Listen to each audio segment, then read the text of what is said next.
Olá, eu sou Douglas Aguado e sou jornalista. Participo da ABFIP, Associação Brasileira das Forças Internacionais de Paz do Brasil. A ABFIP não é uma associação que começou pelas simples ideias de algumas pessoas. É uma associação que começou graças à atuação do Brasil nas forças de paz da ONU. E para falar um pouquinho a respeito disso, eu estou aqui com o Dr. Walter.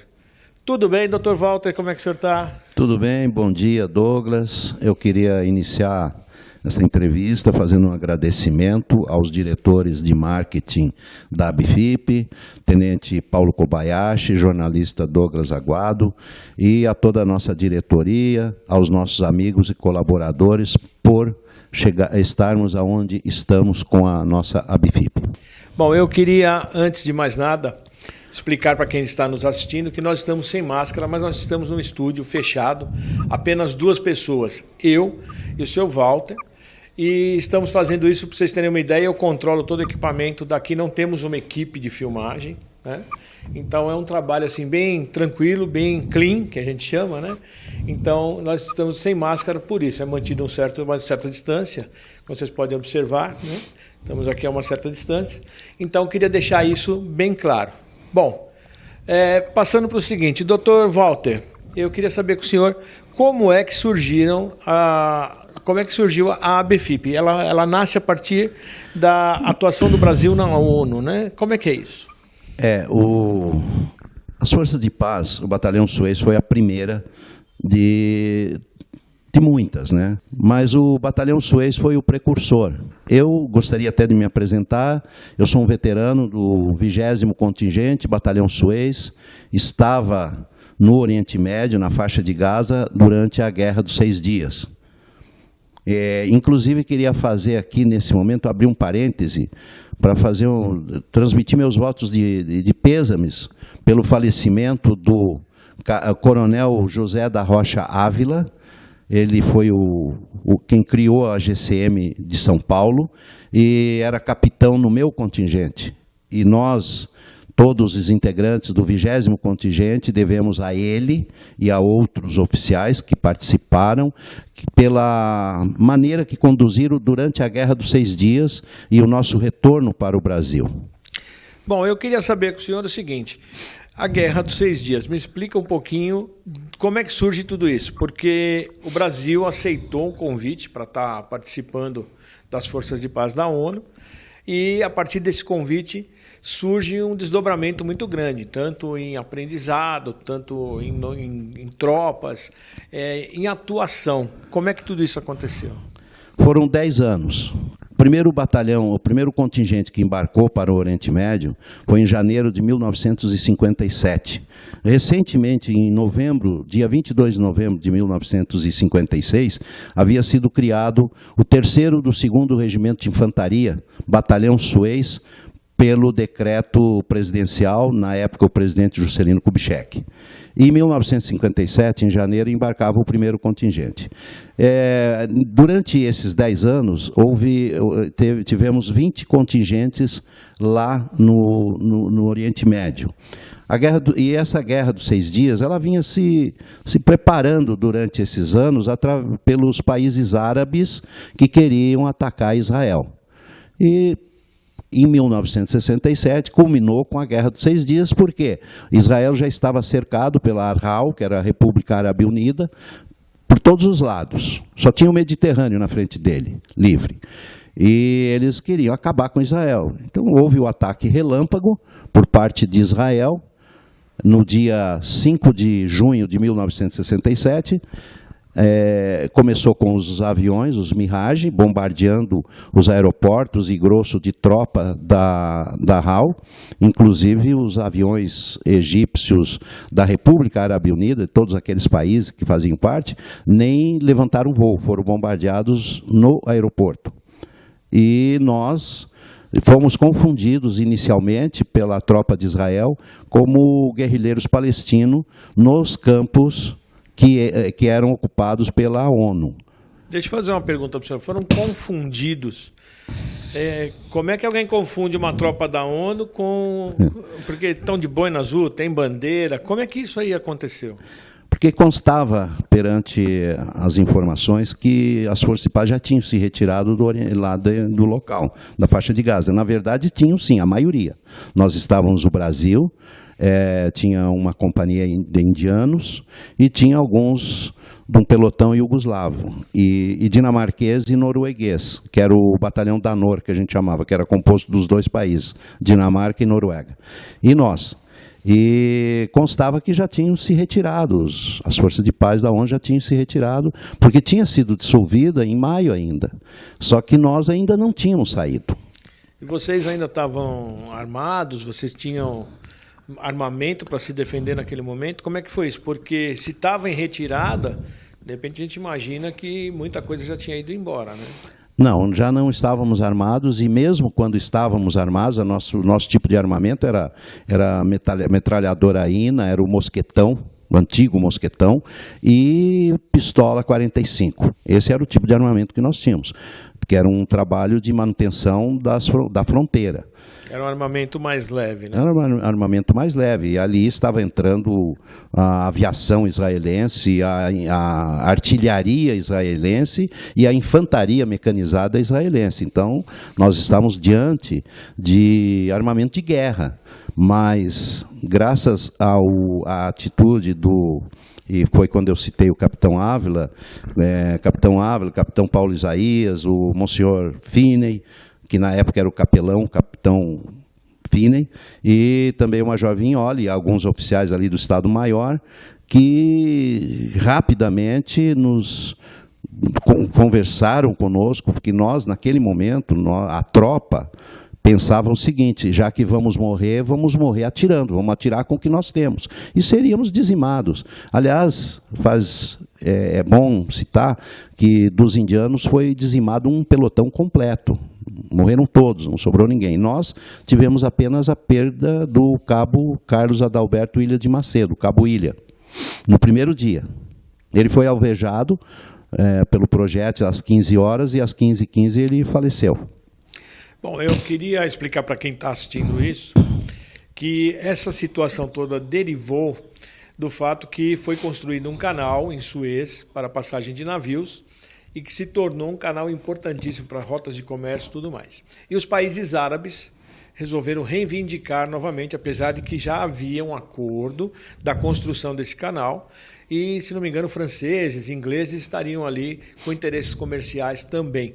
Então, o que aconteceu? A ONU interveio para evitar um conflito local. Sim. E durante, quanto tempo foi que a gente conseguiu aí? 10 anos. 10 anos conseguiu segurar esse conflito. Sim, mas chegou um momento que não foi impossível. Teve mais jeito, né? É porque nós éramos uma força, é bom esclarecer isso, porque nas forças de paz tem a força de ocupação, que a ONU mantém, e tem a força que é convidada de manutenção para manter a paz. E nós éramos convidados pelo Egito para manter a paz. Tanto é que os nossos alojamentos, os nossos acampamentos eram do lado egípcio, do lado da faixa de Gaza. E, infelizmente, eles usaram a ONU, essa força de paz que manteve a paz durante esses 10 anos, para se armarem. Porque eles já tinham sofrido outras derrotas para Israel, desde a criação do Estado israelense. Bom, a gente vai começando a montar aí uma concha de retalhos, né? Saber como está acontecendo tudo isso. Bom, o senhor falou que nós tivemos uma morte, e essa morte é muito triste, muito sentido tudo isso, mas havia a possibilidade do corpo desse militar brasileiro ficar lá. O que aconteceu? Como é que vocês agiram perante isso? Sim, ele faleceu no dia 5 de junho. No dia 6 de junho foi feita uma missa de corpo presente e ele foi sepultado na capela dentro do batalhão. Mas nós não nos conformávamos em deixar ele sepultado lá. Nós queríamos trazê-lo junto conosco e entregá-lo à família, que era a irmã e a mãe dele. Bom, aí quando nós tivemos um deslocamento para a cidade de Gaza, e lá ficamos aguardando, isso durante a Guerra dos 6 Dias, esse deslocamento da faixa de Gaza para a cidade de Gaza. E durante esse período, ficamos aguardando a chegada do navio de transporte de tropas Soares Dutra, da nossa Marinha Brasileira, num porto na cidade de Asdó, de Israel. No dia 12 seria o nosso embarque de retorno ao Brasil nesse navio. E nesse momento nós nos recusávamos a retornar sem o Cabo Ilha. Foi aonde entrou a atuação novamente desses oficiais que eu já citei, né, para convencer o comandante do navio a trazer o corpo do Cabo Ilha. Isso foi conseguido. Então, o nosso coronel Ávila, que faleceu, ele contava muito bem essa história, como improvisaram um caixão com latões de zinco, como fizeram um embalsamento assim improvisado para trazer o corpo dele, porque nós levamos 50 dias para chegar no nosso destino, que era Porto Alegre. Mas trouxemos, entregamos o corpo do Cabo Ilha à família. E isso nos honra muito. Era uma questão de honra para todos nós. Bom, a gente já falou um pouco da atuação do Brasil nessa situação da Guerra dos 6 Dias. Nós estamos falando a respeito do Canal de Suez. Mas aí vem o retorno ao Brasil e o sentimento que esses militares trouxeram para cá. Então eu pergunto para o senhor como é o sentimento de quem retorna e se isso leva à criação da ABFIP. Esse sentimento foi um sentimento, num sentido assim, de missão cumprida, mas ao mesmo tempo uma certa frustração, porque a guerra houve. Mas nós tínhamos consciência que durante esses 10 anos salvamos muitas vidas. E nós estávamos num campo minado, um campo altamente endêmico, tanto é que para irmos nessa missão, nós fizemos 13 vacinas. Falar em 13 vacinas naquela época era muita coisa. Hoje, não sei quantas vacinas nós temos no Brasil, mas naquela época não. Naquela época 13 vacinas era uma coisa absurda, né? Bem, a criação da ABFIP, aí levou alguns anos para começar a ser fundada as associações, que inicialmente era a Associação Brasileira dos Integrantes do Batalhão Suez. Certo. Aí foi formada no Paraná, no Rio de Janeiro, em 82, em 84 a do Rio Grande do Sul, a qual eu participei da fundação, sou sócio fundador, e aí no Paraná, Santa Catarina, no Nordeste, em vários estados. Ou seja, eram várias associações distintas. Sim. Que foram, ao longo do tempo, se fundindo. Na verdade, essas associações, elas tinham, inicialmente, cada uma tinha o nome do seu estado. Por exemplo, a do Rio Grande do Sul era Associação dos Pracinhas, dos Pracinhas de Suez Gaúchos, não sei, Porto Alegre, Rio Grande do Sul e tal. Em 1988, nós tivemos um encontro em São Paulo de todas as associações do Brasil e foi, em comum acordo, foi criada a ABIBS, Associação Brasileira dos Integrantes do Batalhão Suez, aí vinha Rio Grande do Sul, São Paulo, Minas Gerais, enfim. E no ano 2000, um ano antes, nós começamos a sentir a necessidade aqui em São Paulo de agregar as outras forças de paz. Porque até ali o Batalhão Suez, inclusive em 88, ele foi recebeu o Prêmio Nobel da Paz, que foi otorgado às forças de paz e otorgado um diploma e a medalha da paz para cada integrante dos batalhões Suez do Brasil, do mundo inteiro. Mas nós víamos a necessidade de agregar as novas missões de paz. Até mesmo por uma questão de manutenção da própria instituição. Nós temos hoje o exemplo da FEB, que praticamente foi se desfazendo, que foram morrendo os integrantes. Hoje, a maioria das seções da associação da FEB que existem está sendo mantida por familiares, às vezes filhos, netos, e pessoas do ambiente militar que mantêm. E nós da ABFIP não tínhamos necessidade de passar por isso. Então, aí foi quando fundamos, no ano 2000, a Associação Brasileira das Forças Internacionais de Paz, inicialmente da ONU. Tinha o nome ONU. Tinha o nome ONU. Em 2016, nós sentimos, porque nós fizemos um requerimento à ONU solicitando o reconhecimento da ABFIP como um órgão não oficial, mas reconhecido. Ok. E a ONU alegou que não podia fazer esse reconhecimento porque nós tínhamos o nome ONU. Certo. Aí nós, numa Assembleia Geral, mudamos o nome, tiramos a palavra ONU. E estamos, inclusive, com esse requerimento, aguardando esse reconhecimento. Tá. Inclusive, existe uma situação aí muito interessante, porque a associação acabou ganhando o Prêmio Nobel da Paz. E aí eu queria saber como é que uma associação chega a este nível. Na verdade, são 35 anos de existência desta associação. Vamos, agora em maio, em outubro, nós completaremos os 36 anos. Esse trabalho sempre foi feito, e aqui eu rendo homenagem a todos os presidentes anteriores, aos fundadores, a companheiros, uns que não estão mais conosco, outros que ainda estão, mas estão bem idosos já. Porque eu fui do último contingente, eu tenho 73 anos, então dá para os senhores imaginar. Tá novinho ainda, tá novinho. Eu tô... 0 quilômetros. Nem fui vacinado ainda, que não chegou a minha vez, eu sou garoto ainda. Mas os mais antigos, eles estão todos na faixa dos 86, alguns chegam até 90 anos. De uma forma ou de outra, existe aí 10 anos... entre o primeiro contingente e o último. Sim, e alguns não iam assim com 19 anos. Eu fui com 19 anos, porque eu estava servindo o Exército na época. Mas tinha alguns que eram de classes anteriores, já tinham uma idade acima dos... Já tinha tiozinho. Já tinha tiozinho. E não contando Alguém tinha que mandar naquela bagunça. Não contando com sargentos e oficiais que tinham outra faixa de idade.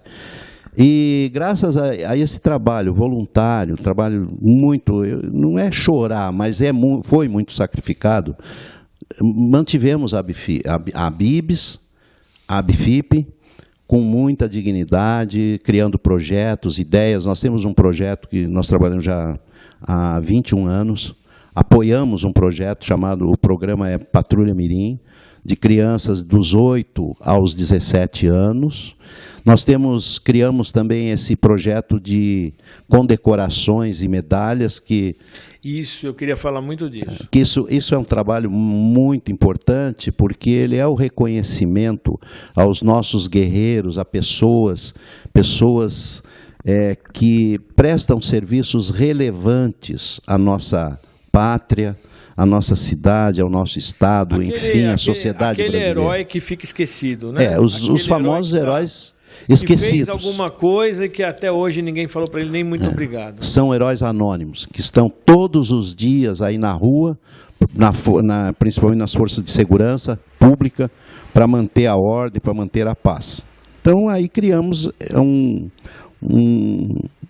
várias medalhas. E essas medalhas também têm uma outra finalidade.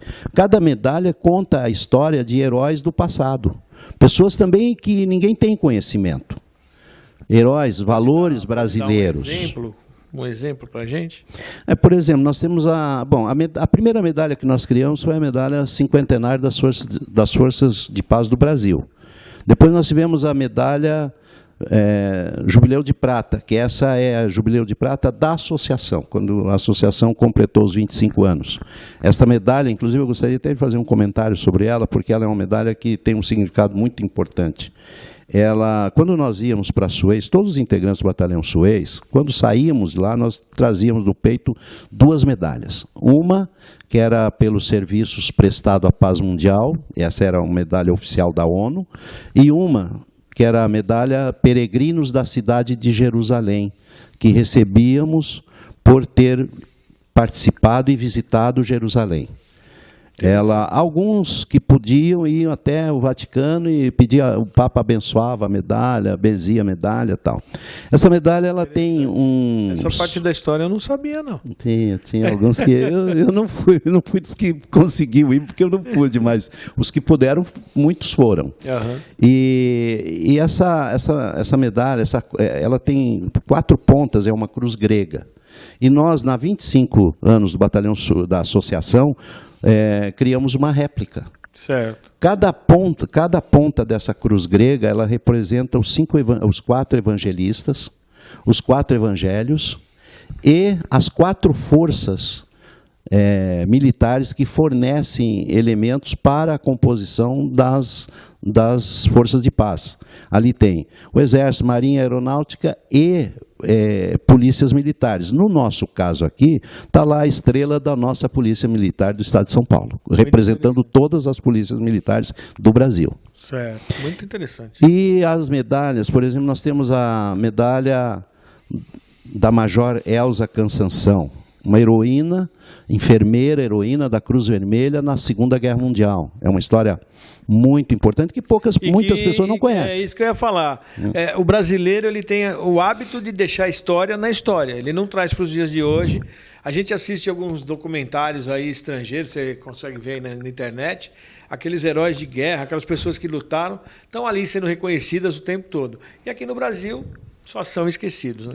Com certeza. Inclusive, nos Estados Unidos mesmo, quando entra um veterano, ele é referenciado, todo mundo presta continência, enfim, dá um atendimento de uma forma muito especial. Nós aqui, infelizmente, não temos essa cultura. Aqui me parece que o pessoal não sabe que tem veterano. Tipo assim, não, a gente nunca lutou com nada, né? Não parece isso. Com certeza. Nós tivemos vários casos aí no Brasil, e inclusive vou citar um do Rio Grande do Sul, porque o presidente da época lá me passou todos os dados. Um jornalista lá da Zero Hora e da Rede Brasil Sul de Comunicações, falou que o Brasil não tinha nenhum prêmio Nobel. E ele entrou em contato, os caras buscaram ele na casa dele e fizeram uma reportagem ampla sobre esse assunto. E a gente vê toda hora as pessoas falar isso. Em 1988... Existem categorias de Nobel, né? Existem, sei lá, várias categorias. E aí as pessoas só dão valor a certas categorias que acham interessante pôr na mídia, né? E que a imprensa divulga, né? Porque aí nós temos um pouquinho disso, né? Às vezes a grande imprensa ela vive do... A grande imprensa hoje está deixando de perceber grandes coisas maravilhosas que o Brasil tem e que o Brasil faz. Com certeza. E graças às mídias sociais que temos hoje, se divulga alguma coisa. E temos também, que eu não posso deixar de citar aqui, o nosso herói, o Cabo Ilha. É verdade. O Cabo Ilha, quem conhecia o Cabo Ilha? Quem sabe quem é o Cabo Ilha? Existe uma medalha da ABFIP existe em homenagem a ele. A medalha... de honra ao mérito aos heróis da Guerra dos 6 Dias, Cabo Carlos Adalberto Ilha de Macedo. Ele está sepultado onde hoje? Está sepultado em Porto Alegre, no cemitério São Miguel e Almas, em Porto Alegre. Quem quiser visitar o túmulo... Está lá, e tem alguma portaria, tem. E sempre...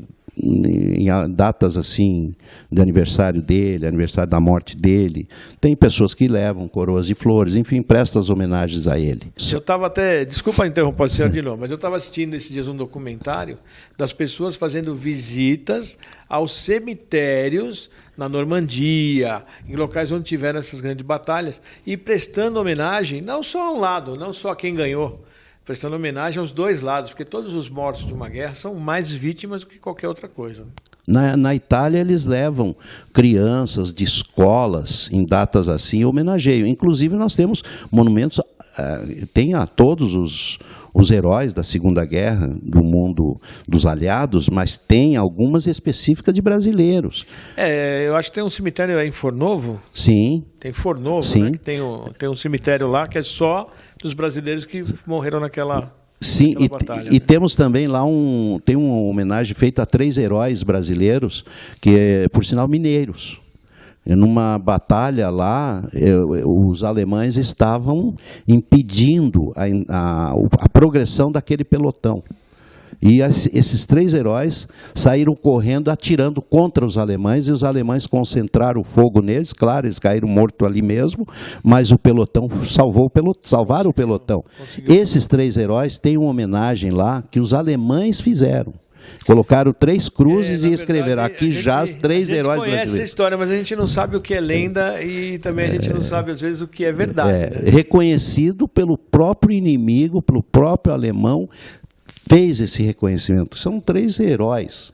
E eu costumo dizer que quando nós outorgamos as nossas medalhas, nós divulgamos história de heróis do passado, esquecidos também, a maioria deles, homenageando heróis do presente, que também são esquecidos e estão no anonimato. Então, eu queria até falar outra coisa para o senhor. Existem heróis aí presentes, militares, né, associação, mas no caso de algumas pessoas da área civil, que não tem essa atuação nesta forma de heroísmo, de repente de estar ali no combate, estar numa situação...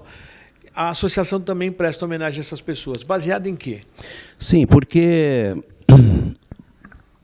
Jesus falou, bem-aventurados os pacificadores. E cada pessoa que na sua vida, mesmo que seja às vezes uma pessoa simples da sociedade, mas nós temos autoridades eclesiásticas, nós temos autoridades governamentais, tanto na área municipal, estadual, federal, e da sociedade civil em si, que praticam diariamente trabalhos que vêm em prol da paz. Muita gente. Agora mesmo, por exemplo, nessa questão do Covid, nós temos quantas pessoas da área da saúde e da área de segurança, e catadores de lixo, por exemplo, que não pararam em momento algum. Aliás, existem muitas pessoas do essencial que estão morrendo e que não estão sendo nem vistas, né? Sem dúvida nenhuma. E caixas de supermercado, caixas de banco, enfim, pessoas que trabalham no dia a dia e que não são, sequer a gente tem conhecimento deles. E aí, então, nós criamos uma medalha chamada de solidariedade ao Covid. Muito interessante. O nosso objetivo é, dentro do possível, atingir essas pessoas.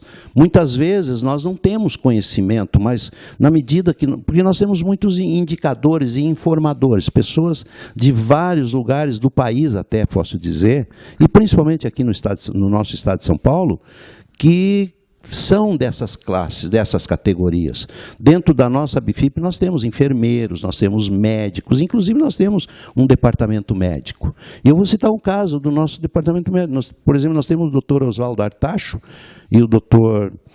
Jorge, que são os diretores desse departamento, são os médicos que fazem parte do departamento. O Dr. Oswaldo Artacho é um homem já idoso. Ele tem alguns problemas de saúde, e eu conversei com ele o ano passado, na época da pandemia. Eu perguntei: doutor, onde o senhor está? O que o senhor está fazendo? Diz: olha, eu, contrariando toda a minha família, que não queria que eu saísse para trabalhar, eu estou aqui em São Bernardo, num hospital de UTI, salvando vidas. Ele falou... Ou seja, ele está cumprindo aquele juramento de Hipócrates que ele fez. Exatamente. Então ele falou: como que eu vou ficar escondido dentro da minha casa?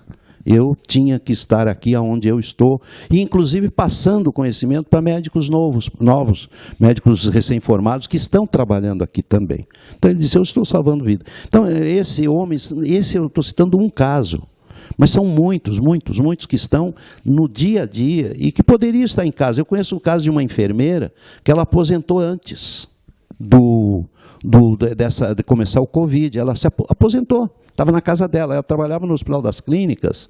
Uma vez eu levei uma pessoa lá para ser atendido num domingo, estava cheio de gente o pronto atendimento, e eu brinquei com ela, digo: poxa, mas isso aqui é sempre assim, dizendo assim, tem dias que a gente não tem nem lugar para pôr o pé. Ela se aposentou e aí veio o Covid. Ela se apresentou voluntariamente e está até hoje trabalhando. Tem pessoas que trabalham 30 dias sem folga. Então, isso aí são verdadeiros heróis. E nós temos que, na medida do possível, descobrindo um aqui e ali, tentando resgatar essa história. Alguns, né? Pelo menos alguns. Eu reconheço que nós não temos condições de resgatar todos. Por exemplo, essa categoria de catador de lixo. Ninguém fala nessas pessoas. Mas todos esses dias, durante todo esse período, eles estavam todo dia na rua. E pegando o pior das pessoas. Um dia eu passei ali na Avenida Nova, durante, inclusive, aquele isolamento do ano passado, e estavam eles podando árvore. Eu ainda falei para minha filha: mas que necessidade tem de podar árvore nesse momento? Árvore e grama. Eu digo: pô, tem vezes que a gente vê essas gramas, fica brejo aí, agora, justo nesse momento, eles têm que estar aí podando. Então, essas pessoas nós temos que, de alguma forma, tentar reconhecer. E nós, a ABFIP, fazemos isso dentro do possível. Temos as nossas dificuldades, porque isso tudo tem um custo, e nós não temos verba pública nenhuma A BFIP não vive de verba pública. Até aqui nós temos nos mantido com as nossas próprias colaborações, com os nossos contribuintes, com nossos colaboradores, e que também nessa pandemia e nesse fechamento de comércio e de tudo como está sendo feito, foi feito ano passado e novamente está sendo feito, nós fomos atingidos. Nós tivemos problemas com despesas básicas da BFIP. Mas eu não vim aqui para chorar. É isso que situação eu ia falar. financeira. Quem quiser fazer a sua contribuição... Não, brincadeira, tá? Brincadeira. Mas... A gente está aqui só para mostrar o que a gente tem a oferecer e não estamos pedindo nada, não é isso? Com certeza, não estamos pedindo nada mesmo. É que a gente, eu acho que a gente tem que mostrar os lados das coisas. Porque às vezes a pessoa diz, não, mas eles têm verba daqui, verba dali, então não sei o quê. Não estamos não. Bom, o nome disso aí é ideologia. As pessoas que fazem esse tipo de trabalho estão atrás da ideologia, não estão atrás de dinheiro, tá? Podem passar necessidade, pode ser o que for, mas querem mostrar que existe algo maior do que simplesmente ganhar dinheiro. E a ABFIP é assim, a ABFIP quer mostrar a honra daqueles que a têm. Certo? Então a gente está vendo que a ABFIP faz um trabalho maravilhoso e a gente vai deixar algumas imagens aí no decorrer do que nós estamos falando a respeito de entrega de medalhas, né? Eu queria perguntar também para o senhor uma outra coisa. Existe um critério para se chegar nessas pessoas, né?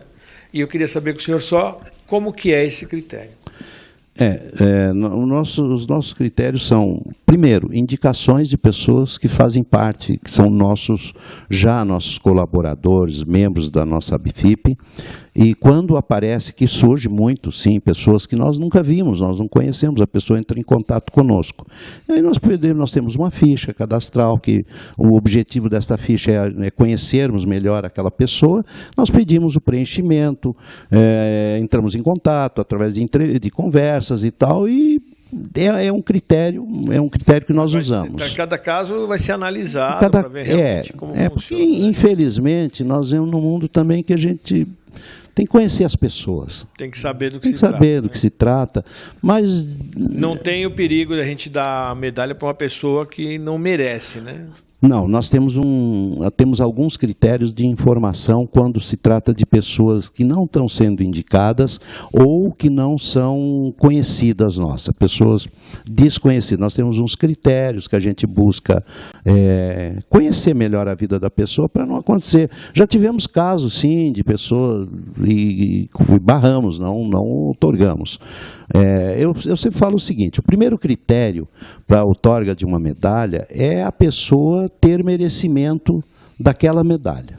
Esse é o primeiro critério. Depois desse vem outras somas de critérios que nós temos que avaliar. Mas o principal é esse. E não é pela condição social da pessoa. Ele pode ser rico, pobre, enfim, qualquer classe da sociedade, desde que o que nós analisamos é a vida da pessoa, é o caráter da pessoa, isso que nos importa.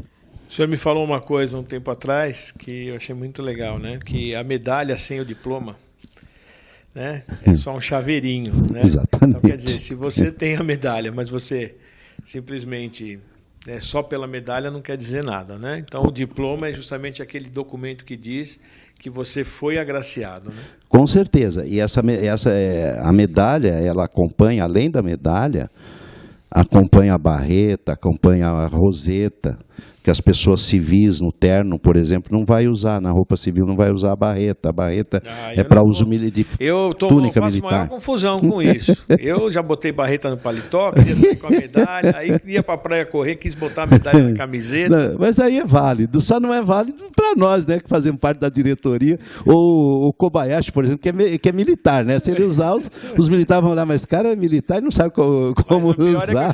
É que eu já coloquei a barreta no paletó, aliás, não sei se eu já falei, mas eu fui agraciado e achei maravilhoso estar sendo agraciado no momento, eu nem sabia o que estava acontecendo, então fiquei muito feliz com isso. E eu coloquei no paletó a barreta e encontrei um militar com a barreta no paletó, então...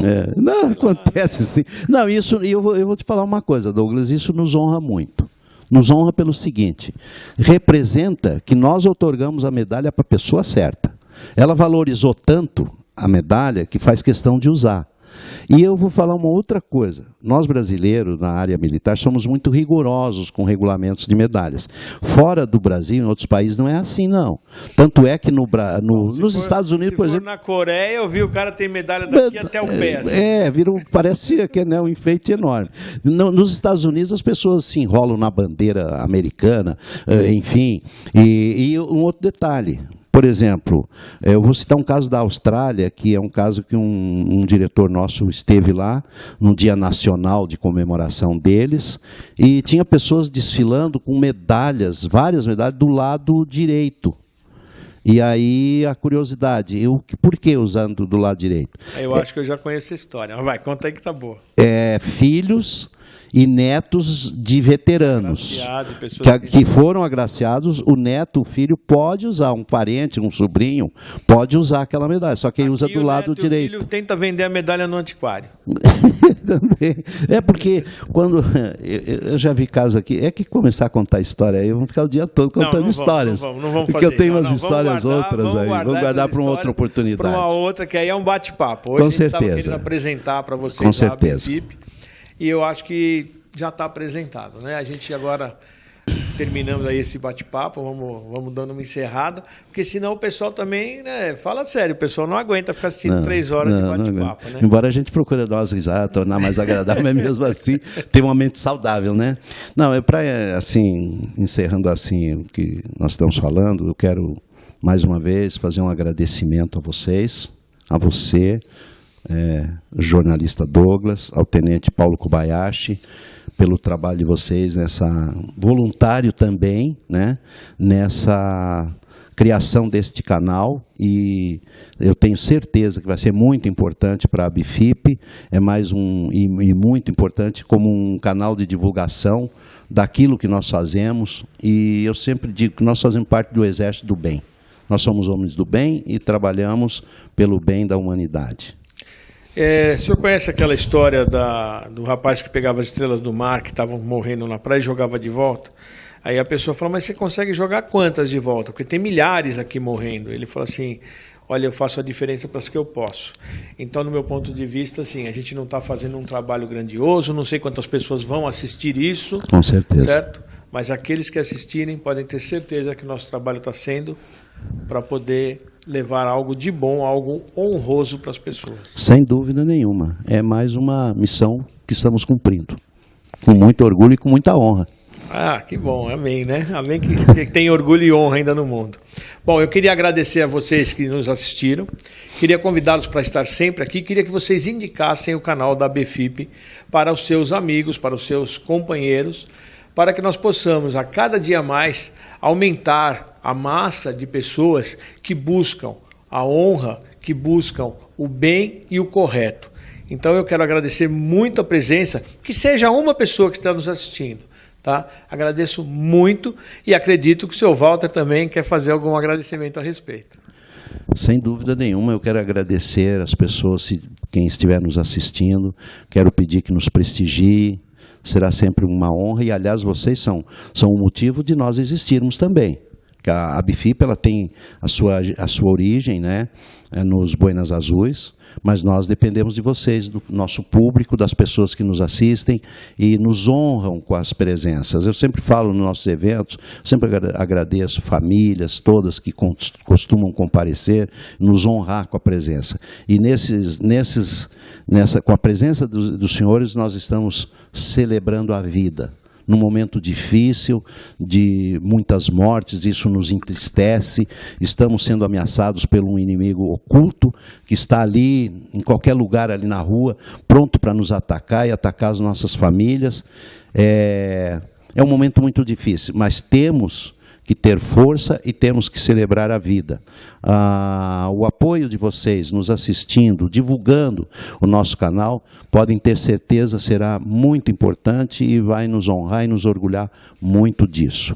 E peço a Deus que abençoe cada um, a todos, a nós, a todos os brasileiros, a todas as pessoas da face da terra, com proteção, iluminando a cada um, dando sabedoria em cada momento de decisão e protegendo todas as famílias, protegendo os lares de vocês.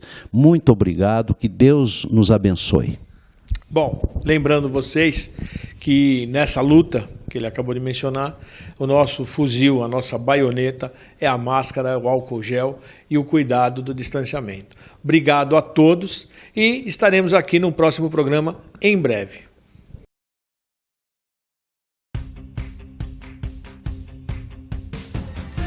Sonhos, realizações.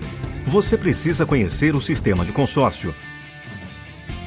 Antes de explicar como ele funciona, saiba que consórcio é a forma mais inteligente e barata para conquistar seus objetivos. Como ele funciona? Simples. O consórcio é um grupo de pessoas com o mesmo objetivo de compra. Um imóvel, por exemplo. Juntas, elas ganham poder de compra com contribuições mensais. Todo mês é realizada uma assembleia do grupo, na qual são contempladas uma pessoa por sorteio e, no mínimo, uma por lance. As assembleias são presenciais e transmitidas online. Os lances podem também ser efetuados por internet e telefone. Os lances com maiores percentuais definem os contemplados. Os valores dos lances contemplados quitam as últimas parcelas. O que você pode comprar no consórcio? Com o consórcio Remasa, você pode comprar motocicletas, automóveis, utilitários e imóveis. No caso de imóveis, você pode usar o seu crédito para a compra da sua casa própria, apartamento novo ou usado, reforma, construção, terreno ou imóveis comerciais. E também utilizar seu FGTS para lance, complemento da carta de crédito e amortização de mensalidades. Veja algumas vantagens do consórcio Remasa. Não tem juros, financia 100% do valor do bem, a menor parcela do mercado e o melhor, sem burocracia. E tem muito mais, planos diferenciados com parcelas que cabem em seu bolso, grupos novos e em andamento. Você concorre no mês da inscrição. Além disso, o consórcio é um investimento, uma compra planejada e também uma poupança. Viu? O sistema de consórcio é a forma mais inteligente de conquistar seus objetivos. O consórcio Remasa tem experiência de mais de meio século, com mais de 600 mil bens entregues. Tranquilidade e confiança para você e sua família. Somos afiliados à ABAC, autorizado pelo Banco Central e referência em administradora de consórcios. Nos destacamos pelo atendimento especializado, além de consultores que vão até você. Peça uma visita e comece a realizar seus sonhos através do consórcio Remasa. Consórcio, a forma mais econômica de adquirir seu bem. Matriz, Rua Pedroso 407, Liberdade, São Paulo. Ligue 11 3254 1000. Quer saber mais? Acesse remasa.com.br e siga-nos nas redes sociais. Consórcio Remasa. Tudo o que você quer, do jeito que você pode.